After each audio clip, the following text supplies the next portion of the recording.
Biso bayi sursaut national.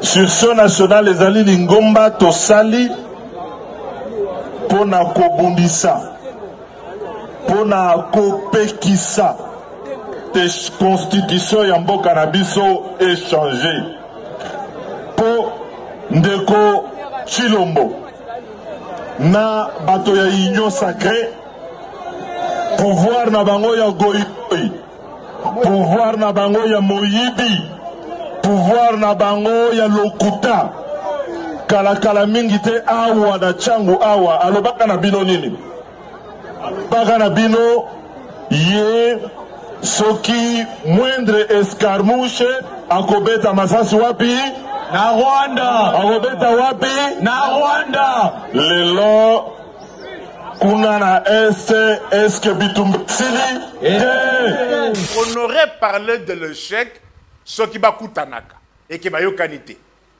Non, faisons la part des choses. Ah ouais, il faut mettre les mots à sa place. Il n'y a pas eu échec. Il y aurait eu échec si ils s'étaient rencontrés et qu'il n'y a pas eu accord.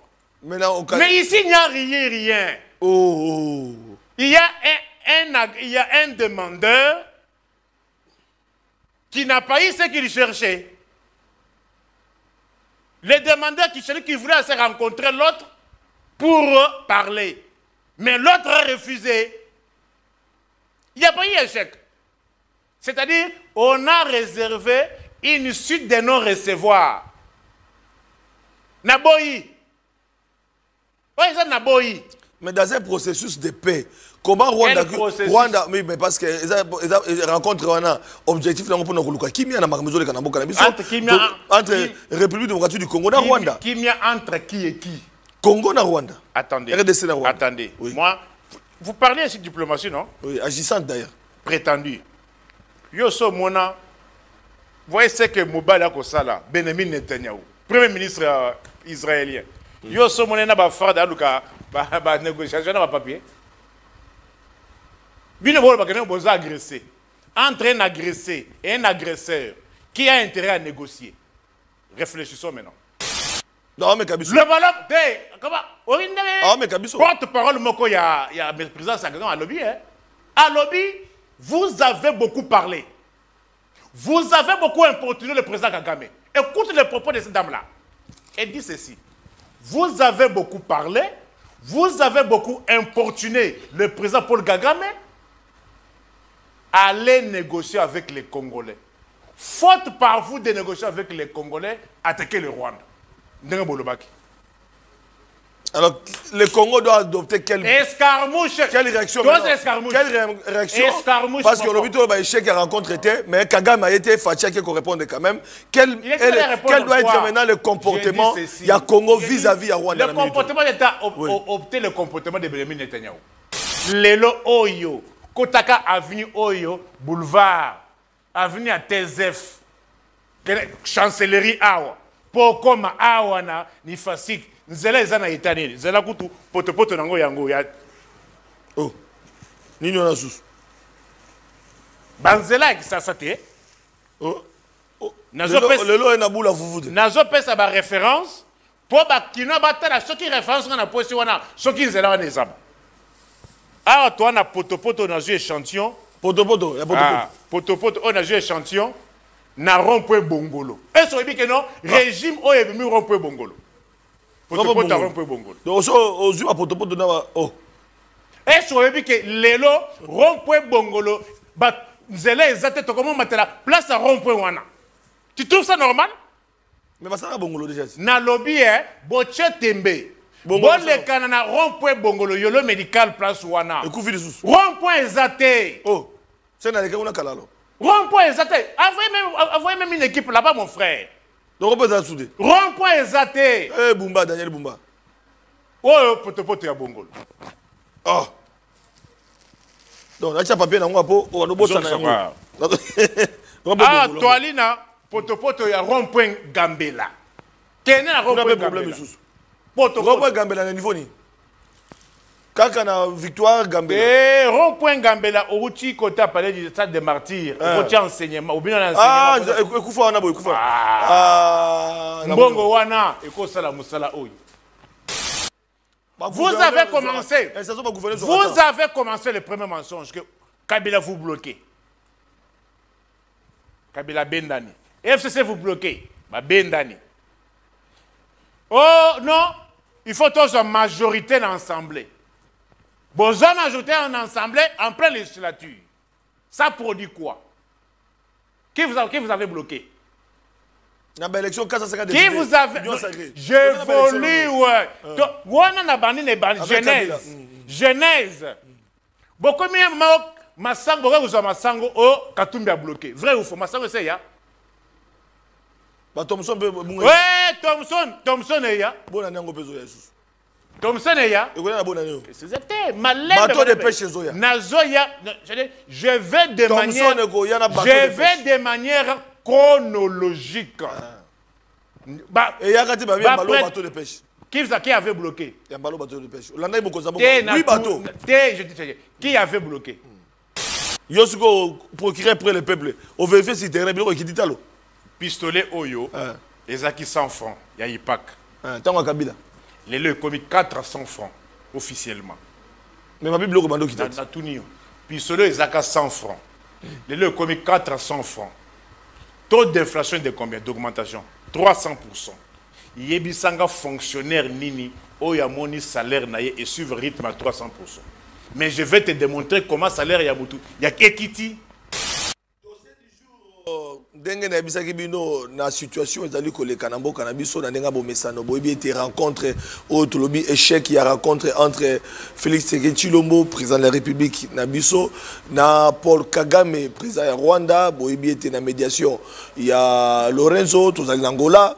Rencontre wana esalemaki te parce que boyebi ete rencontre wana ezalaki na objectif moko koluka kimia na est ya République démocratique du Congo koluka kimia na Congo na Rwanda po ete un certain moment tolobela yango pe comment confirmer boyebi yango à travers même ba tribune internationale landaki na sommet des Nations Unies mokonza mboka ataki mai na monoko te pour na kolakisa ete Rwanda nous a agressé soki botali pe bolandi boyebi ete pratiquement la communauté internationale déjà a su acte. Alors, Paul Kagame n'est pas venu. Qu'est-ce qui se passe? Pourquoi?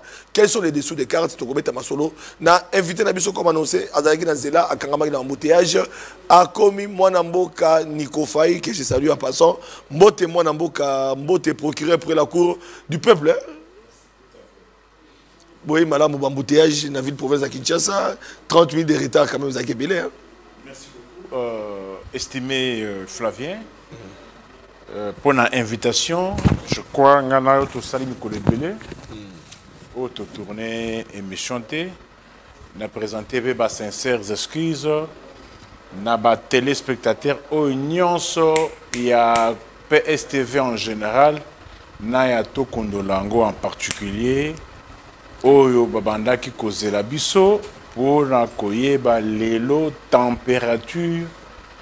Na ndenga lelo na ba secteur nyonso tozali il fallait que tokoma malgré ba embûche était en zela boyebi ke mbule betaki lobby que en plus bobo santé que non tokomi na opération ya potopoto ouais pour na ko lakisa na peuple congolais et en Kinois en particulier que TV et Ali Radio T.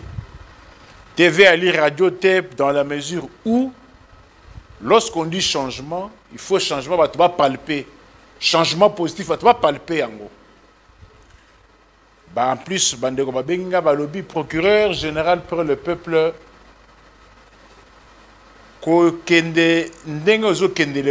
c'est mieux dans les tout prochains jours au Salaka, commune par commune.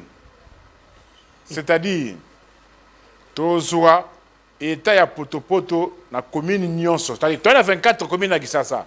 On va procéder par commune, mais on n'a pas encore commencé. Mais néanmoins, jusque là, on fait avec. Nakoki ko s'en passer, na rappel nationalité, peuple nabiso ayeba ke lelo tokomina 920 jours oyo cité na biso ya Bunagana et régime sala ke constitution et défendre yango te. Oui, que ça fait 920 jours oyo constitution et ali kopekisa ba o bali ko kamamboka pour na ko récupérer Bunagana. 320 jours au régime au Tchabiso na situation au Toyebaka kopé sa comboté étant donné que Boebi ke Maponomi au il y a 2019 remise reprise de Salamaki le 24 janvier. Tout ça là calcul Bissonionso. Mandat est à 5 ans. Comment expliquer que mandat est bandu le 24 janvier 2019 mais le 20 janvier 2024 tu as assisté à la cérémonie moko a ou na stade des martyrs soi-disant il y a remise et il y a investiture. Est-ce que 5 ans et coca qui bon ta machine si le au bandana loko obi élection c'est la magana 2018 mais investiture remise et reprise et salami le 24 janvier 2019. Oui. Comment date? 24 janvier 2019. Le 24 janvier 2019. Constitution et lobby mandat est à 5 ans. Mais comment expliquer qu'on a assisté à une autre investiture le 20 janvier 2024? Du 24 janvier 2019 plus 5 ans. N'engeni toko assisté à la cérémonie sur le 20 janvier 2024. Au lieu de 24 janvier. Au lieu de 24. Donc, il y a 4 jours. Pourquoi? Ah, non, la Constitution parle de 5 ans. Le date joue un grand rôle en droit. Comment expliquer? Et qui y a qualité? Qui y a l'attitude dans un pays de réduire un mandat? Mais on n'en parle pas, en tout cas, c'est ça la force de Lizibaya Mayele. Le 24 janvier 2019, en principe, le 24 janvier 2024. Oui. Mais tu as assisté dans le 20 janvier, donc 4 jours, Moroboui, Madame Bisson. Et Kenda Kiwapi. Et pourquoi? Et Kenda Kiwapi, et pourquoi? Mais l'élection, c'est ça, les États-Unis. Est-ce que Trump a joué Ebonga? Non. Base de la date. Dans la Constitution américaine, on dit les élections se tiennent le tout premier mardi du mois de novembre après 4 ans. Les dates sont prévues dans la Constitution. On dit les tout premiers mardis du mois de novembre après 4 ans. On organise les élections. Et l'investiture s'est fait le 20 janvier. Ça ne peut pas se faire le 19. Ça ne peut pas se faire le 18. C'est ça le tas de droit. Dites-moi maintenant, avec une telle bavure. Ah, procurer près le peuple. Procurer près le peuple. Pardon. Ça, c'est la profondeur. Hein. Donc ça n'appelle pas un débat. Non. Dites-moi, ceux qui ont peine, yo kolake. Nani a koki. Mais oui, que tu dois y distrait. Ah? Tu dois y distrait quoi? Qui peut discuter avec la Constitution dans un État? Si réellement on est encore dans un État. Bon, c'est minimisable peut-être. Tous les cas. Je dis, qui peut réduire? Vous voyez ce que Joe Biden est en train de faire? Nenga a dit que Donald Trump a kotungi sabando na biso écrit makasi na mbongo. Le Donald Trump, Joe Biden a lobby a pompé 20 milliards dans l'Ukraine. Parce que c'est déjà la réserve. Pour la position, il y a 30 poutés. Mais l'élection, c'est salami. C'est-à-dire, si on s'est précipité, il y a peut-être encore ça le 20, soit date à le 21 ans. Et ça, date moko, il y a mystique, il y a kindoki. Soit il y avait précipitation, on n'était pas sûr de ce qu'on faisait. On se disait, toi, qu'il pour investir pour l'obité, étant donné que le Salamaki. Voilà. Et c'est là qui élection, on évolue. C'est là qui nomination, c'est là coup d'état, pour tu peux hérédité, et qui bon rezanga combo. 880 jours, Bandamon Namboka, Jean-Marc Kabound, à Kabound, Azana CPRK, 880 jours. Oh, Jean-Marc Kabound, c'est la jour pour jour, victime et intolérance, il y a régime. Tu as dit 197 jours, où Judith a comment Mokonzi, le gouvernement allemand d'Afrique, alors Congo. Déjà. 6 ans et 159 jours, où la constitution est Pekisi Bisso, pour que ça défilé à indépendance. Défilé à indépendance pour vous, ça là. Défilé à indépendance.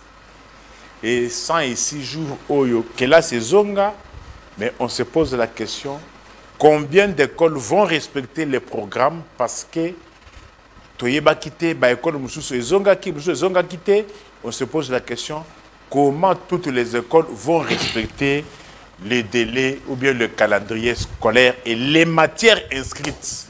Voilà. Procureur, pourquoi on se donne peine wana ya kolande la date? Apparemment, quand on a Rolanda yo na les statuts passés, on se disait qu'on a la candidat, peut-être on a pressé aux hôtels. Là, on a candidat président, on a candidat à la députation nationale ou législative provinciale. Mais à la fin du compte, on s'est rendu compte tu n'as même pas été candidat. Alors, autant la mikolo, tant que la konzambo ka mikolo pour Bocha na mutu na binoke banda lelo.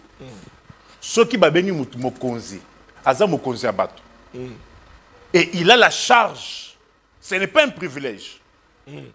Il a la charge de s'occuper de ces batouana, de se diriger là. Et pour cela, nous diriger. Mongo ye gouverner à Zosaïla wana, et ça mongo na été. Parce que vous voyez que généralement, awa, bango va contribuer à kate. Impôt, va pesa kate. Taxe, va foutre à kate. La preuve en est que, chose ka cortège ya mou kontomolo awa, ce que tout le monde. Jamais va indemniser Kabango. Jamais va non kende na société d'assurance telle nde bisika ba mituka ya présence et s'assura. Or dans les États, tout le véhicule roulant sur la chaussée doit être assuré. Je dis tout véhicule. Il n'est pas dit que non véhicule yayona o yangai. Il n'est même il y a gouvernement. Je dis tout véhicule. Oh Monisco. Je dis tout véhicule. Mais la Monisco, il y a un débat ici. Les autres peuvent aller s'assurer ailleurs, si vous ne le savez pas. Non. Il faut qu'on retienne que contrairement à l'Ukuta, Kabila privé, Atek, Aboma, Nini, Onatra. Non. Il y a eu ce qu'on a appelé libéralisation des secteurs. À l'époque, tu as la société, ils ont un monopole dans le secteur Oyabango. Comme la SONAS. Il n'y avait pas une autre société d'assurance. Il y avait Onatra. Il n'y avait pas une autre société dans le secteur Rwanda. Électricité, SNEL, régie des eaux. Mais on a compris, non, ça ne favorise pas le développement. Il faut, comme nous sommes dans un système capitaliste, il faut la concurrence. Voilà. Au lieu que SONAS, non, il fallait ouvrir les secteurs à tout le monde. L'État a des critères. Si on remplit les critères, tu peux créer aussi une société d'assurance. Société, il y a assurance. Mais pourquoi on ne parle pas de ça? On n'a pas tué l'ONATRA. On a libéré les secteurs, concurrents privés. Dans le capitalisme, le caractéristique du capitalisme est la concurrence. L'État pique-up, zalape à mesure, il y a aux concurrence pas privé. C'est-à-dire, les dirigeants vont aller auprès de la société morale ou aller copier sa société, service et à qualité. Je n'étais pas, parce que je n'étais pas candidat, mais je me suis rendu compte que non, je suis dirigé. Ngaïnde na pesa kambongo nanga. Dans les 4 jours, il n'y a pas plus de temps que 4 jours. Et ça, dans mon institution, je ne connais pas son nom. Azana Moussikatena rond-point Safrikas. Na Chaoumba. En diagonale na haute cour militaire. Na tangi mituka oezali banda. Plus de 10 véhicules. Soit sans plaque, soit plaque bandée. Il faut que on a un régime. Je me suis posé la question. Tous ces véhicules que j'avais vus là, et ce mami na mbongo na yo. et somami na mbongo nanga.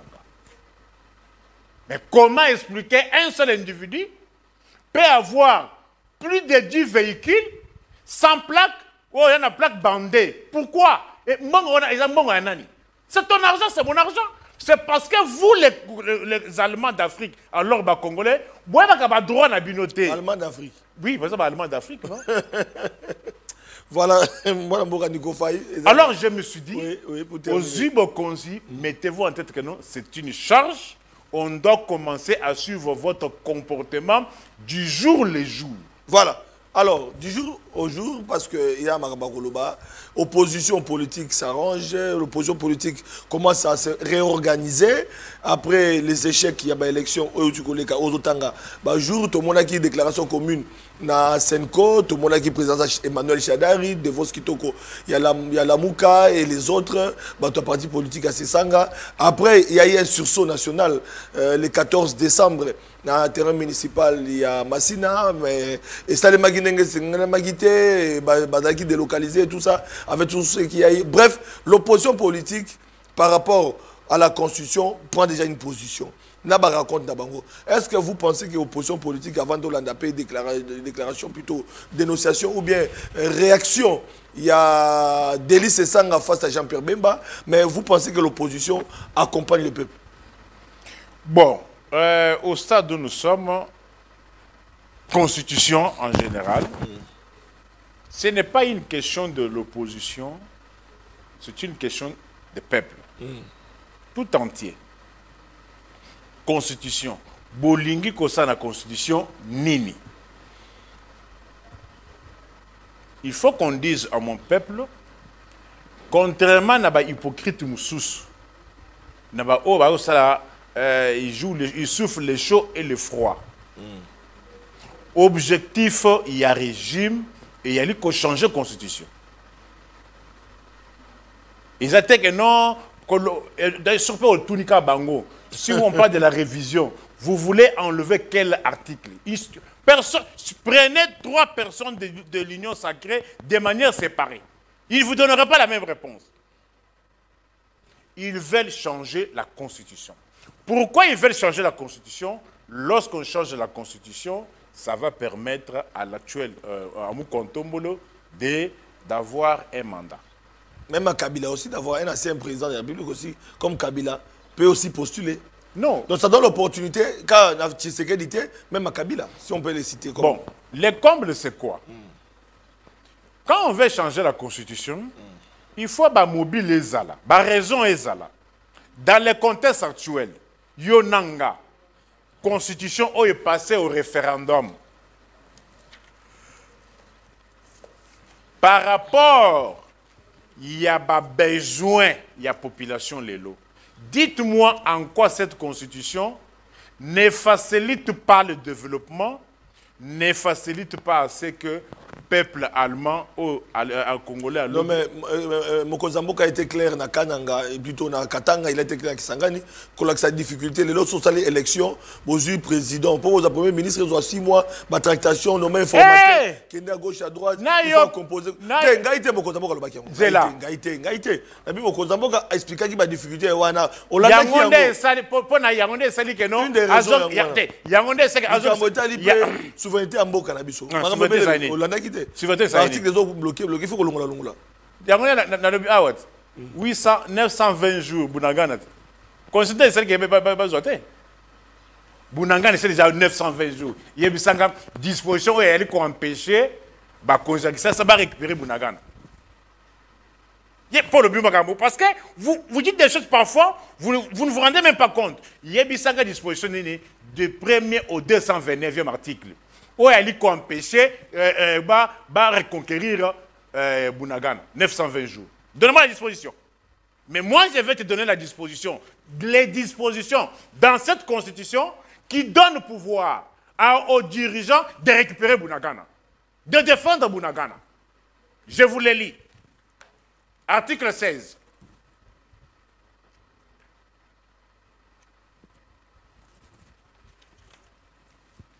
La vie humaine est sacrée. L'État a l'obligation de la respecter et de la protéger. Est-ce que les lots Yebisanga Siko, Bunanga Nezawapi. Bunanga Nezawapi. Non, mais au début, qu'il y a M23 mouvement négatif, voilà, soutenu par le Rwanda. D'où rencontre Tshisekedi et Kagame. Balobi, Yoka. Balobi, Boye. L'État. On dit l'État a l'obligation de la vie humaine est sacrée. L'État a l'obligation de la protéger et de la sécuriser. Que ce soit les États-Unis, que ce soit la Russie, l'État a l'obligation de défendre les Congolais et le territoire national. Je voulais encore une disposition. Article 52. Yo peux à la mesure, il y a un article où il y a récupérer Bunanga na bisoté. Et j'apporte connaissance que lobby. Il y a 3 localités qui sont tombées entre les mains de M23. Malemba, Kachuri et Alichongo. Na Lubero. 3 localités sont tombées. Constitution de Salibongo, je vous donne encore la disposition constitutionnelle qui renforce encore ma thèse. Pièce contre pièce. Yamalobate. Quand la Constitution. Quand la Constitution. La Constitution, malédiction. Oh yo, y a rien. Malédiction. Kasi, Nazali Kotangela yo, ba disposition, y a malédiction. Yo, si Kotangela nga, oh yo, y a bénédiction. Il y a la commission. Yoka, boyoka. Après commission, article 52. Tous les Congolais ont droit à la paix. C'est la Constitution. À la paix. Et à la sécurité. Tant sur le plan national qu'international. Dites-moi en quoi la Constitution vous empêche de sécuriser. Si vous protestez vos amis Kagame et consorts, parce que Bino Boyena Biso Kagame Ao. Et vos femmes, on les voit avec les femmes de Kagame. Vos femmes. J'ai dit, on vous voit. Vous, on vous a vu avec Kagame plusieurs fois, nuit et jour. Vos femmes, on les voyait avec les femmes de Kagame en train de danser. Nuit et jour. S'il te plaît. À quelle date? Parce que sous Kabila était en intelligence avec le Rwanda. Vous disiez cela, non? Mais à quelle date vous vous êtes rendu compte quand vous avez rendu compte que Kagame est notre ennemi? À quelle date? Non, quand vous étiez sur les arbres, quand vous étiez sur les arbres, quand vous étiez sur les arbres, vous incitiez Kabila et Kagame, non? Quand vous étiez sur les arbres. Vous, bien votre rassemblement à Genval. Vous avez union sur le rassemblement à Genval. Bien vous avez un rassemblement à Genval. Vous disiez que une fois Kabila parti, on aura la paix. Kabila, Ndekoya, Kagame. Oui. Mais il y a moyen, aïe, à Koutimboka, Biteli, Azongi Simboka, Nyonso, Liboke. À Tikibiso, 145 territoires. Est-ce que tout n'a l'élo, Moukontombolo, tout n'a Vital Kameri, tout n'a Michel, tout n'a Judith, tout n'a Gilles Alingeti, Bako Kende na Wuchu, l'élo? Non, ils sont occupés par le mouvement rebelle. Ou bien il y a M23 soutenu par le Rwanda. Est-ce que hier, quand Kabila avait réuni là, à Sali Keno, Babem Babi Manabazam, Bayana Kisasa. Bon, il y a eu sécurité, association sécuritaire. Mais est-ce qu'on a conçu les installations au gouvernement? Tant que mon content, ça va difficulté. Les autres ont 6 mois, l'Assemblée provinciale, n'a pas gouverneur, ça pose problème. Même aux hommes là, gestion Mokaza Moboulou, et n'a pas la même mise sur le Premier ministre pour nous sanctionner. Tout ça là, on doit avoir un régime présidentiel peut-être. Lokuta est. La responsable à Maramios. Lokuta est Tonga Kambo Kate. Oh, je vous prends toujours au mot. Nikofa et Nini. Ouais. Beta Biloko. Kabila a formé le gouvernement ici dans 10 jours. Vrai ou faux? Gouvernement Nino. Gouvernement Moko ya Matata. 10 jours. C'était pas avec la même constitution? Eh, tout ça débat dans le lot, je vais te donner des réponses interrogatives. Je vais laguer tous vos prétextes pour notre rassemblement. Vous avez fait tuer les gens sur base de mensonges. Est-ce que reconnaissez-vous que Kabila a formé un gouvernement dans 10 jours avec cette constitution? Alors pourquoi avec Tshisekedi autant de jours? 6 mois. Pourquoi? Mais pourquoi? Vous avez commencé le premier mensonge que Kabila vous bloquez. Kabila Bendani. FCC vous bloquez. Bendani. Oh non, il faut tous en majorité dans l'Assemblée. Besoin de majorité en Assemblée en pleine législature. Ça produit quoi? Qui vous avez bloqué? Élection, qui vous avez... J'évolue, ouais. Genèse. Beaucoup mieux, Massango, vous avez Massango, oh, Katumbi a bloqué. Vrai ou faux? Massango, c'est ya? Thompson, ouais, Thompson est ya. Bon année, on peut jouer. Thompson est ya. C'était malin. Bateau de pêche Zoya. Nazoya, je vais de manière chronologique. Et il y a un bateau de pêche. Qui avait bloqué? Il y a un bateau de pêche. Oui, bateau. Qui avait bloqué? Qui avait bloqué? Bomi Pessi, plus de 400 députés. Voilà. Bomi Pessi. Majorité. Union sacrée. Gouvernement bien après combien de mois? 6 mois. Qui avait bloqué encore? Mise en place organisation. Qui avait bloqué? Organisation. Le Kouta est un gars comme Bokate. Mentez, il en restera quelque chose. Tout il dépèse. Tout, bien votre rassemblement. Bien votre rassemblement. Nakata Genval. Il dépèse. Ma crainte c'est quoi? Na état o lelo mboke zali. Na zomona te pourquoi? Élection oyo pour la toute première fois élection oyo 1,3 milliard. Au moment où Seni a atteint la chara automobile, yo banda régime ba mbuti 1,3 1,3 milliard. Bah 500. Élection ya Chibala. On a déjà 700 millions de dollars. Ah bon? Avec des cartes visibles et lisibles. Oh, il y a bien un usage unique. 1 milliard, 1,3 milliard. 700 millions. Je te donne des chiffres. Bon? Élection, il y a Kabila, il y a 2018. Plus ou moins 700 millions de dollars. Seni n'a chara automobile. N'a pas carte visible et lisible de valide Tilelo.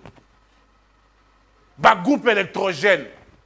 Et c'était que non, ndenge tomoni oyo ba ya ba mubutiso oyo, okuti machine, ba machine na kati ya pouce. Na 14h baba lukanango oyo tomoni oyo bamashi bimina bandako ba baba mususu na bandako mususu na kati ya puso mutu kezate ya komema machine à voter. On a vu ça ici sous ce régime. Élection est juste 7 jours avec 1,3 milliard. Mais à la CENI, les gens sont impayés.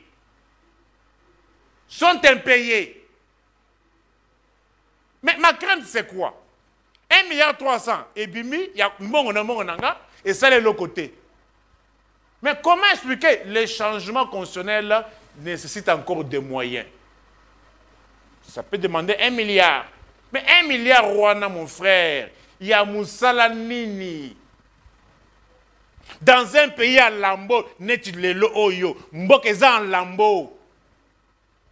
Le pays est en confiture, il n'y a plus rien encore de l'État. Donc, pas toucher conjoncté pour changement de la constitution appelle le moyen. Et ça dit qu'il y a élection Moussoussou. Et ça vote oui ou non. Mbongo wana mon frère. Et quand ça la Moussala est belé. Moussala est belé. Est-ce que yopo okotaka na bureau na bino awa. Ngana pona sukita awa batterie na ngana na batterie te. Na sombi sachet pona battre na makolo. Comme une opération, Toto, merci beaucoup. Donc, il y a une réalisation. Meeting opposition, Dengele Kaki Mokolo, il y a le 14 décembre, il y a sursaut national. Basangana qui, Tolanda qui peut mon amour, image, merveille, tout souterrain, Tolanda, pour te souffler, Mouké, pour te content de Konabiso, pour te chiter, na rencontre Tshisekedi, Kagame, échec. Pourquoi les dessous des cartes tout le bango mettons la nana nous parce que et belé va tous les papas sentinelle tozala qui na la kaki to kozala wana peut tozala qui papa sentinelle zala qui on a bolanda biso bayi sursaut national les ali lingomba tosali pona kobundisa pona kopekisa te constitution ya mboka na biso échanger.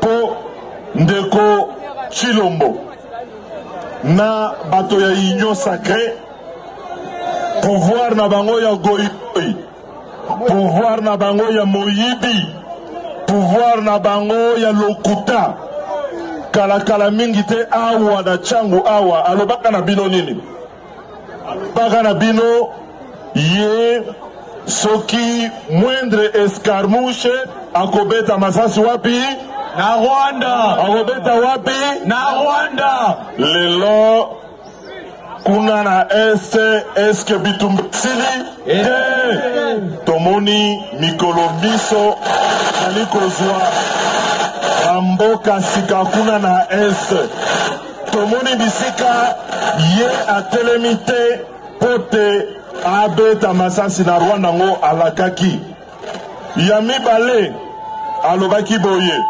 ye bakokutanaka na Kagame wapi na Liupelo bakokutana wapi na Lifelo na banza Lifelo yango ekomi lelo wapi na Rwanda ekomi wapi na Rwanda bato soki omoni moto azali lokuta maye manso aza kosimba eza lokola aza mutu na yombo soki asimbi eloko wana etambolaka te eza boye te ikwebeba alakaki biso akosala Congo ekokoma Allemagne d'Afrique Kinshasa ekomi Allemagne d'Afrique Kinshasa ekomi Allemagne d'Afrique Kabasele soki kala embouteillage ezalaki kala na Kisasa ya bato bakotambola na mituka lelo embouteillage ekoma te na makolo balabala eza te kotala bato bakosala misala alakaki akopesa bilenge 6 millions ya misala na bilenge me nalandie na Lubumbashi alobi leta apesaka misala na bato te eske azali moto akoloba solo to azali moto na lokuta moto ya lokuta eske biso tokolanda moto na lokuta te kopi ya sika aye na yango sikawa ezali kopi na ye ya changement ya constitution alingi kobongola constitution na tina nini bakosa bino te balobi na bino sesanga azalaki pour changement ya constitution lokuta ezali na mokolo moko te natikali koloba te bapesa moto nzela po ye asala manda ya misato eloko bazoluka na changement ya constitution ezali bapesa ye nzela Boti Kolanda, mon amour de Sanga. Alors, tous na Mamana Likambo, avec le procureur près du peuple, procureur. Constitution, Oyo, Bakotia commission en janvier. Pour la Kotala, Dengeni ne Sengeli, soit Kolongola yango, tokene na 4e République, soit qu'on change, qu'on modifie. Nous sommes mis balé, constitution, nous sommes mis balé, parce que qu'on chapete, qu'on touche la constitution. Bolinga te.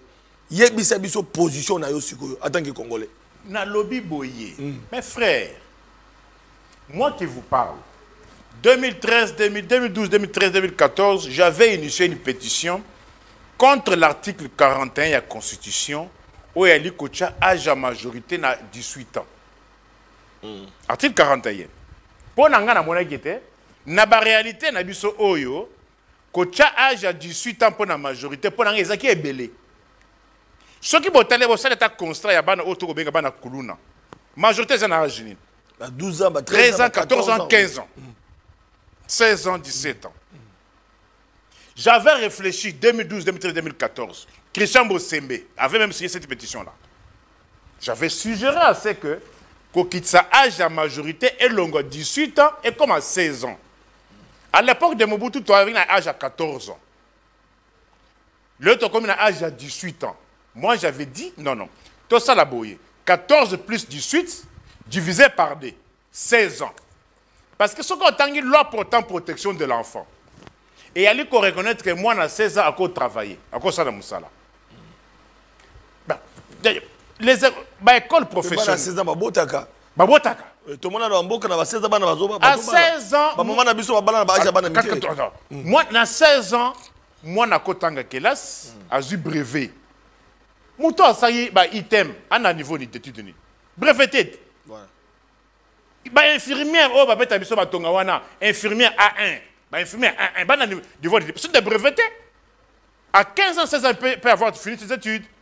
Pourquoi l'homme blanc avait pensé à 18 ans? 18 ans c'était beaucoup plus réfléchi que à 18 ans c'était supposé que moi n'ayons sans cause de diplôme d'état. Voilà. Mais est-ce que tout le monde doit avoir un diplôme d'état? Bah école professionnelle, école de métier c'est belé. Les gens n'avaient pas réfléchi. Les gens ont dit que non, tu fais ça pourquoi? En ce moment, Kabila risque de changer la constitution. Il n'y a pas un alimentaire, mais les lots, la réalité sociétale. Ne me donne pas raison. Ils avaient évoqué les États-Unis. Les lots dans les États-Unis, il y a certains États qui disent, comme il y a 16 ans, 15 ans. Moi, c'est Kobala, dans 15 ans. En France, les lots, quelqu'un 16 ans. Moi, c'est Kobala. Il n'y a plus de viol. À 16 ans, 15 ans, comme on le faisait hier.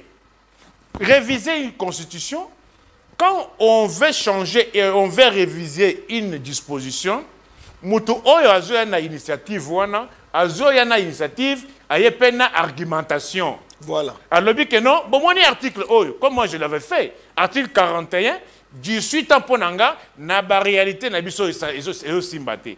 Il faut réduire na 16 ans. Mais quand on vous dit seulement des choses de manière globale, oh, changer la constitution, ça vous a empêché en quoi? Tu vois comment les gens ont souffert?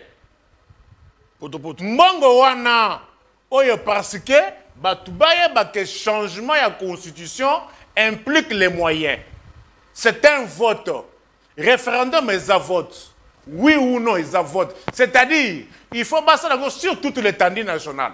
Déploiement, il y a des kits électoraux. Des bulletins, des témoins. Nous savions ce monde il faut ça, mais avec quels moyens? Non, là, c'est Nini. C'est Nyakaliba. Ah non. Bon, alors, dans les conditions actuelles, mon frère, Mbongo Wana, dans un pays où il n'y a plus de routes, Lelo Oyo, Kotaka Avenue Oyo, Boulevard, Avenue à TZF, Chancellerie Awa, Pokoma Awana, Nifasik, Nzela Ezana Itani, Nzela Kutu, Poto Nango Yango ya. Oh, Nini on a sous. Banzela qui ça te. Oh, le lot est na boula foufoude. Nazo pesa ba référence, pour ba kino batala, ceux qui référence na posi wana, ceux qui Nzela wana ezaba.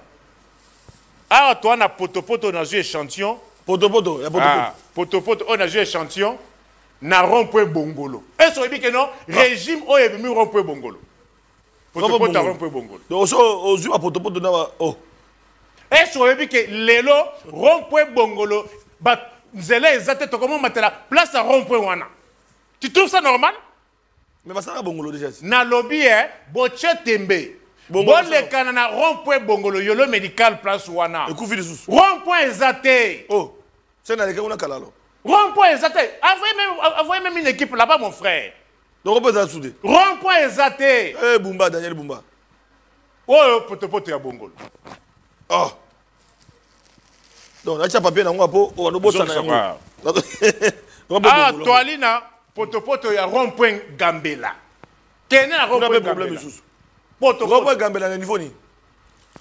Kaka na victoire Gambela. Eh, rond-point Gambela outi kota palais du stade des martyrs. Outi enseignement ou bien enseignement. Ah, ekufa wana boy ekufa. Ah, mbongo wana ekosala musala oyo.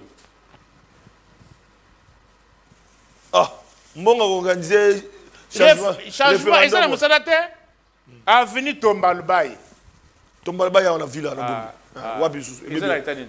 Côté. Ah, hôtel de ville. Na simana ne tout bima.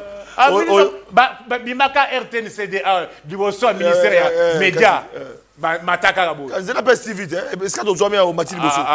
O le kingo asuma mali Bosso. Nzela ku ba ça nzela. Poto kuna lisu. Poto. Ah, bana masina balobi avenue Nzoko. Avenue Nzoko yango poto ya Nzoko. Na masina poto. Projet wana babana il fallait babima 14e ti babima kuna mais et sukelaka wana poto o wapi Nzoko otindaka bato to mo kinda to babenga ko ça procureur babenga population benga ko bango moko oyebi avenue yolo Avenue Yolo médical. Na limité. Ouais, avenue Yolo. Avenue Yolo, la limité côté.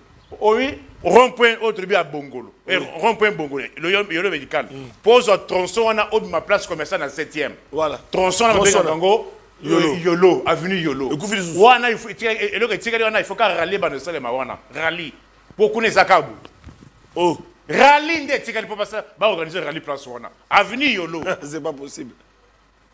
Au long rond-point Bongolo. Faut pas comprendre bien avenue Yolo. Au long rond-point Bongolo, Yolo médical.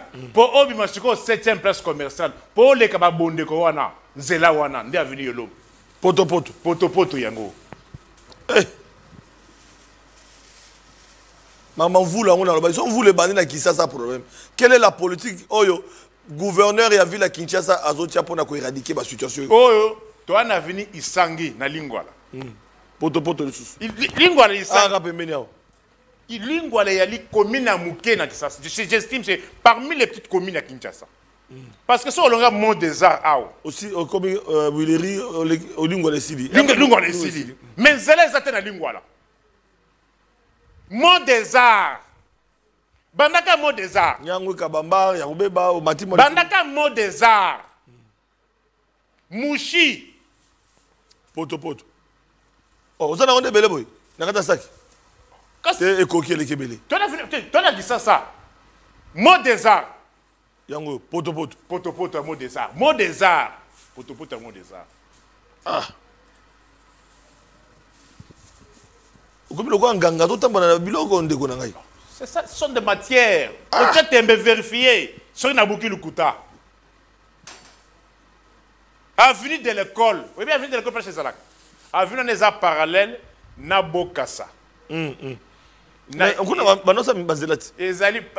parallèle entre Bokassa et Plateau. Avenue de l'école.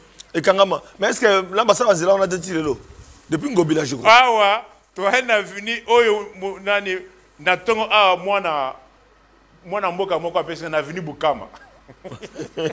Donc, ça dit pas que je suis luka poto poto luka. Ah, opération poto poto. Opération poto poto. Sur solution d'année contre opération poto poto. Non, solution dirigeant mbongo na biso et ça la musala wana. Ah, donc mbongo ya ko sala référendum. Changement ah. Donc ekende na social. Ekende na musala oyo papa. En plus, Jean-Pierre Bemba.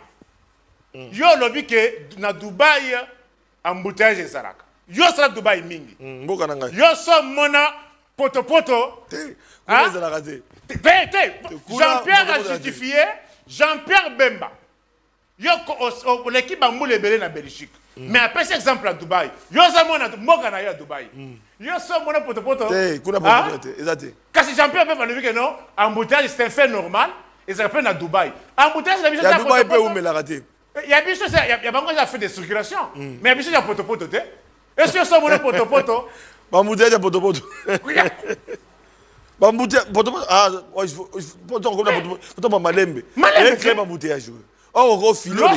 Lorsque un véhicule peut perdre 10 minutes, na place moi encore. Mais s'il y a 100 véhicules. Et Kangami.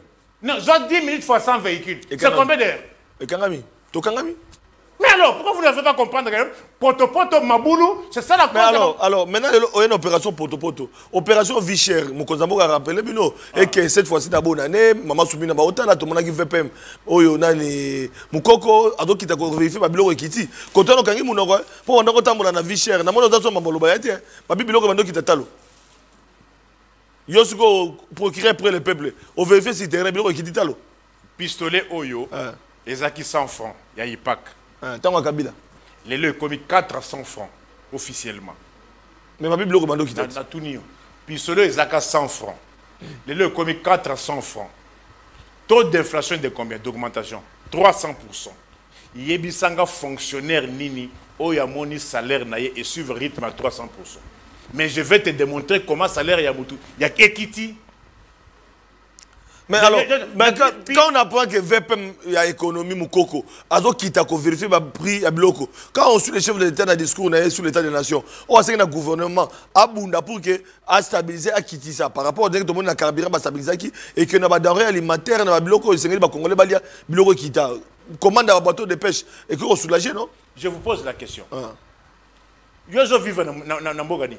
Tout ça na Congo. Pas na Congo. Pistolet est très 400 francs. Tout ça na Congo, tout ça. Mais alors, qui peut s'en passer dans l'IPA na Congo? Qui peut s'en passer dans l'IPA na Congo? L'IPA, je dirais, toutes les minutes. Toutes les minutes de la journée. Attends, il y a beaucoup de l'IPA Zoliam. Mais il y a 100 francs comme 400. D'ailleurs, maman Moussou sur une stratégie, à l'objet 400, au PC 500 francs. Papa 100 francs, ils ont été. Yondong aux Awana. Au téléphone, on a 100 francs. Au semaine, on a combien? 500. Indirectement. C'est comme ça qu'on réfléchit. Au milieu, Plateau a marqué le combien? Plateau a marqué 20 000 francs. Par rapport à vie chère, mon cousin, il doit prendre ils ont le Kuta. Au moins, pour aller dans parce que ce sont des choses différentes. Donc, il y a une preuve, on doit vérifier. Vérifier sur le pistolet à 400 francs. Donc, il y a une preuve, on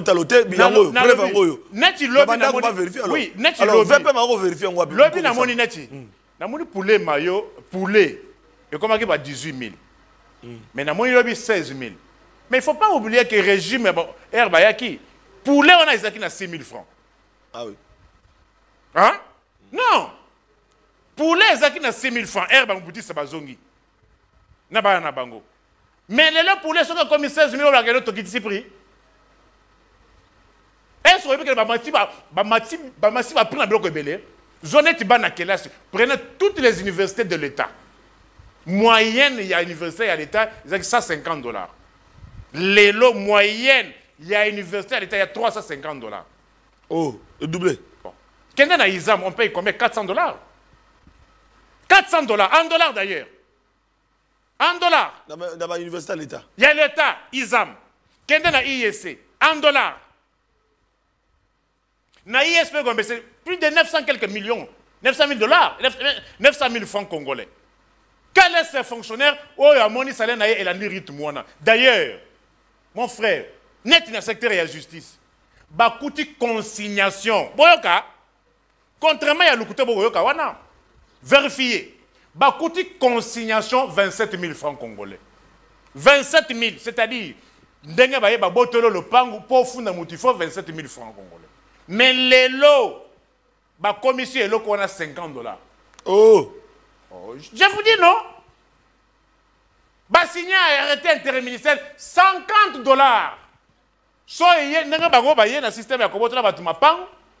C'est une façon que nous sommes le pango. Dites-moi, mon frère, agent ou bien fonctionnaire et enseignant, à qui l'on paye 430 000 €, il y a ça. Ceux qui baillent le pango, comme on les voit. À 50 $ pour la consignation. N'est-ce pas une manière, il y a que Aboum sur le plan. Est-ce qu'un fonctionnaire, il y a l'État, un enseignant, peut-il se constituer 50 $, il y a réserve? Na vie cher Oyo, dollars, combien? 287 500. Enseignant, on a un locataire. Il faut foutre le loyer, il y a 150 $. En dollars d'ailleurs. À Ozango Wapi. Mais on a un problème à l'opang, il faut aller à 50 $. Et Kouta Wapi. Moi, j'ai réfléchi. Voilà. Donc, Vichel, par rapport à Autorana de Souamo Kozambo, ils ont répondu. D'ailleurs, la réalité est en Boka. J'aimerais vous faire réfléchir. Mais carburant, quand même, là. Parce que yo, la Ranadjip, j'aimerais vous faire réfléchir. On peut reconnaître quand même le gouvernement. J'aimerais vous faire réfléchir. Oui. J'aimerais être objectif. J'aimerais d'abord balayer la thèse selon laquelle il faut justifier hausse des prix dans ma Ukraine. Si quoi carburant est à 3400 quelques, et à 2900 quelques. Crise à Ukraine est gâtée.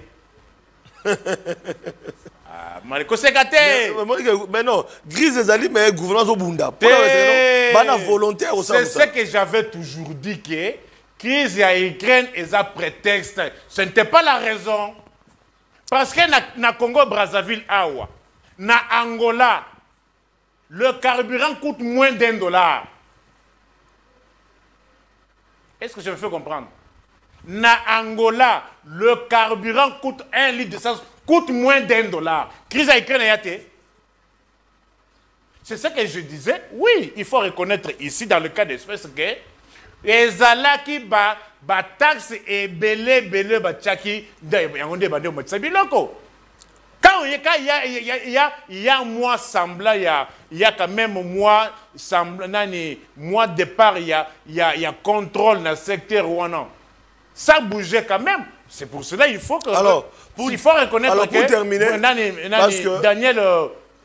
Daniel qui... Bumba. T'es ministre de l'économie. Moukoko Sam. Daniel Moukoko. C'est-à-dire, il a essayé de voir clair. Et effectivement, il a trouvé que non, il y avait beaucoup de... Il y avait surtaxe. Il y a demandé ça que biloko est matin. Et qui va cambier Ukraine? Et qui va cambier Ukraine? Bon, maintenant qu'on a essayé un peu quand même, dans le but, on a monnaie poulet maillot, poulet maillot quelque part 18 000. Le but, on a monnaie 16 000. Parce que Balongo, 2 000. Mais il y a moins. Poulet, on a pour comme à 16 000 et Outaki a 6 000 francs.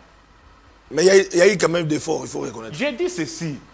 Je balaye la thèse où il y a Bino. Il y a Ukraine. Oui, mais il y a la volonté du gouvernement. Non. Il y a Fachi, il y a Okitiabilo. Non, non. J'ai dit ceci. Fachi est là depuis combien d'années?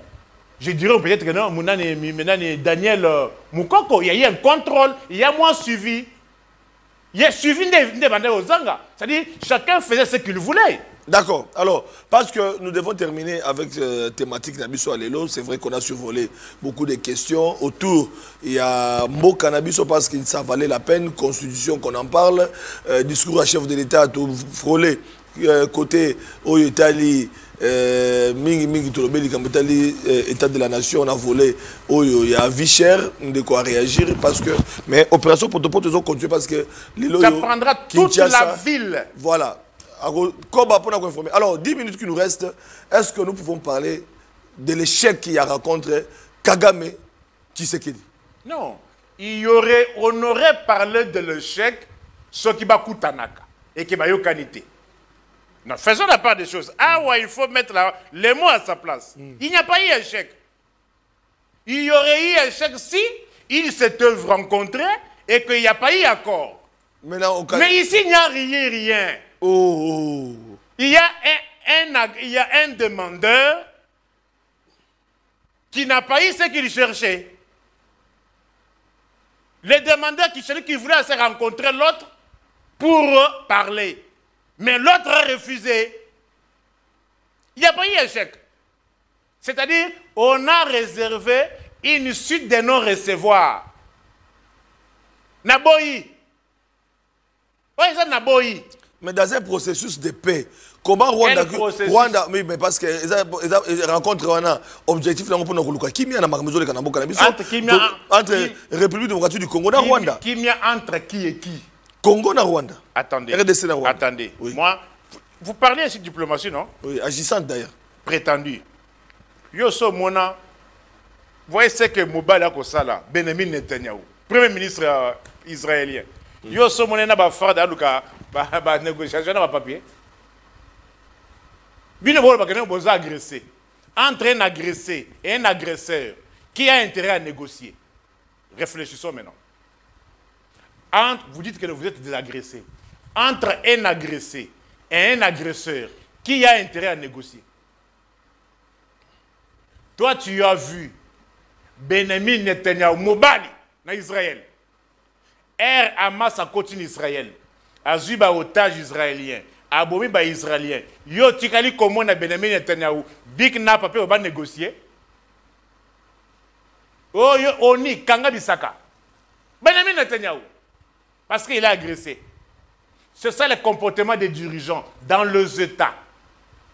Lorsque l'ordre public est troublé, l'ordre public est constitué de 3 éléments.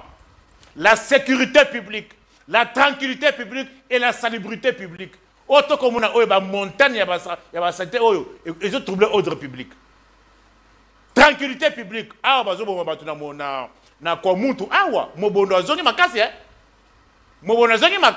c'est encore le Rwanda. Mais je vous pose la question. Bino Bolivie que non, Bino Bolivie va agresser. Mais pourquoi vous voulez à tout prix aller négocier? Non, mais c'est le schéma parce que. Quel schéma? Mokozambo a opté pour un schéma, il y a diplomatie, il y a Roulouka paix. Schéma diplomatie. On vous a dit que. Mais je vous pose la question. Avec l'agresseur. Diplomatie, vous avez appris ça où? Vous connaissez le principe de proportionnalité? C'est-à-dire quoi? Au tchéz était un peu na tchéz était. Moins d'escarmouche. Tozo comme na escarmouche. Toli Kagame alobi na lingina mon escarmouche. Non mais Kabiso. Le ballon de comment Ah mais Kabiso. Porte-parole moko ya président Sagagam alobi hein. Alobi, vous avez beaucoup parlé. Vous avez beaucoup importuné le président Kagame. Écoute les propos de cette dame-là. Elle dit ceci. Vous avez beaucoup parlé, vous avez beaucoup importuné le président Paul Kagame. Allez négocier avec les Congolais. Faute par vous de négocier avec les Congolais, attaquez le Rwanda. Alors, le Congo doit adopter quelle réaction Quelle réaction Parce que l'hôpital a échec à rencontre mais Kagame a été fatigué qu'on réponde quand même. Quel doit être maintenant le comportement il y a Congo vis-à-vis à Rwanda? Le comportement d'État opté le comportement de Benjamin Netanyahu. C'est-à-dire le comportement de Benjamin Netanyahu, Benjamin Netanyahu est sur 4 fronts. Il frappe la Syrie. Il frappe le Liban. Il frappe Hezbollah. Et il frappe la Palestine. 4 pays au même moment. Parce que Bokenda qui cause otage sur le territoire israélien, Bobouma qui va israélien dans le territoire Nabango. C'est ça le comportement des États. L'État, c'est la seule personne au monde dotée du monopole de contraintes physiques sur un territoire donné. L'État doit briser la résistance. Lorsque l'ordre public est troublé, il n'y a pas de procédure. Bon, comme on va lettre T, bon, on a phare de T. Vous n'allez pas vider toutes les capitales internationales. Or, Mbongo Wana, beaucoup de Pasaka, Kopesaka ba Okosha, Kopesaka ba Ella Djouf, toi na posa nangote, Kopesaka ba Jean-Claude Van Damme, Boya na Mbongo Wana, Bopesa ba Soda na Biso Basala Moussala. Donc, on doit mettre l'accent sur l'armée. Papa, on doit soutenir l'armée. Vous parlez d'abord à un politologue. J'ai étudié l'État. Donc, toi, ma casse de ma pinga na biso s'il te plaît. J'ai étudié l'État. Je l'ai décortiqué. Je l'ai analysé. Je l'ai déshabillé. Et je l'ai pénétré. Naïbi l'État, Natanga l'État. Moi, je ne parle pas des soins de la rue. Les comportements que doit avoir un État. Benjamin Netanyahu. Zelensky. Vous savez que Zelensky, parce que vous en parlez, Russie, qu'on pensait qu'elle est la deuxième puissance militaire mondiale. Qu'on pensait. Alors, le but qu'il y a une opération spéciale dans 4-5 jours. L'autre commune a 3e année, sans résultat majeur. Mais Zelensky n'a jamais voulu négocier avec Poutine. Bien que Russie était présente comme deuxième puissance militaire mondiale. Des pays voisins. Russie n'a pas pris Kiev, hein? Russie a côté Kiev, mais elle n'a pas trop. On a commencé sur Kiev dans 4 jours. Tout comme la 3e année. Bazo Bunda. Et que Zelensky refuse de négocier avant que. Mais comment expliquer que d'ailleurs, bien que Zelensky ait négocié, mais il y a déjà eu 58 échanges. Est-ce que Tozali n'a même rapport de force parce que au but que Congo est sous embargo, depuis Kabila, Tozali a embargo. Oui, il faut te reconnaître que non. Voilà, et que les lois Bitumbawana et Zali, Bazali Banda. Mindele de Bazo Bundisa Biso. Voilà. Je vais d'abord mettre les points sur alors Bitumbana est en embargo et Banda la Kabila. Avant Kabila. Embargo et Banda, il faut que les gens retiennent l'opinion retienne. Quand vous me recevez sur le plateau, les gens doivent aussi noter. Embargo, vous allez décréter quand? C'est lorsque la même opposition ici, malhonnête, où il y a bien Wana. Il y a eu des pèses. Il y a eu des pèses. Lorsqu'il y a eu ce qu'on appelait prétendument massacre à Lubumbashi. C'était en quelle année? 92, 93. Liti Mboka. C'est lorsqu'on a dit que Mobutu a massacré les étudiants à Lubumbashi, c'est ainsi qu'on avait décrété cet embargo. Ce n'était pas avec Kabila. Il faut retenir que l'embargo au Kakawana, c'était sous Mobutu. Avec le prétexte qu'il y a massacre, il y a étudiants à Lubumbashi. Alors, on a levé l'embargo en 2008 ou bien 2012. On a levé l'embargo, mais avec conditionnalité, il y a information. Mais Kabila, Tomoni Kabila a réunifié le pays sous embargo. Kabila a mis un terme au M23 sous embargo pour opération Pomme Orange. Mamadou Ndala est devenu célèbre pourquoi? Ah ouais, si je viens, les gens doivent apprendre. Lokuta, Nakosis Lokuta. Donc, Congo Bunda. J'ai dit. Solution à Zato Bunda. Opération Pomme Orange avec Mamadou Ndala. C'était en quelle année? 2012-2013, non? Nous n'avons pas eu raison sur le rébellion. Pourquoi on parle de Mbouza Mabé? Pourquoi nous disons que non, Mamadou Ndala c'était un héros? C'était en quelle année? Mais qu'est-ce que vous voulez nous... Qu'est-ce que vous voulez nous... Vous voulez nous faire croire que non, la République a recommencé à faire les Mobutis et leurs enfants? Des bandits, bah, ça la mine. Bakouti 145 territoires. Il est 140 ou 141 territoires.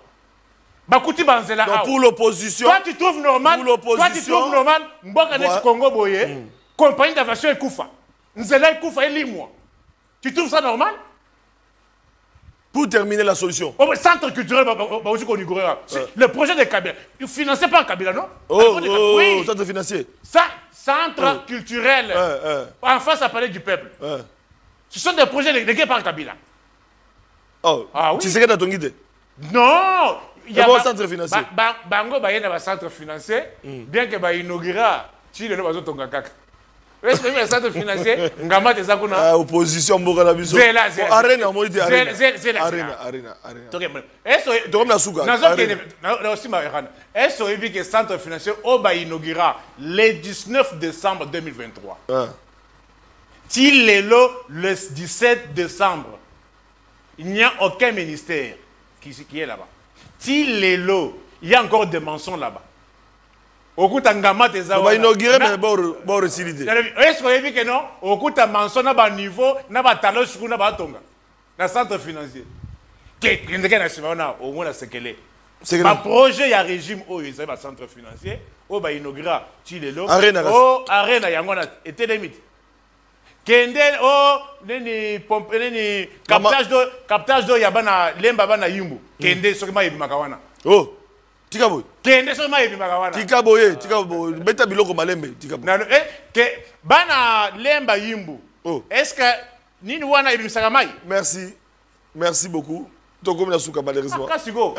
60 minutes déjà. Abato rompu. De l'eau super attends Roloba. Ah voilà, Nico va réclamer Bilo Monsieur Tikali. Tobanzi Tokozo semaine prochaine alors. Semaine prochaine. Voilà Togo Yanaba. Au travail ma prise, n'a pas si qu'à pistolet A, au pessinga réponse. Mais semaine prochaine, voilà tout ce qu'on a gargaison.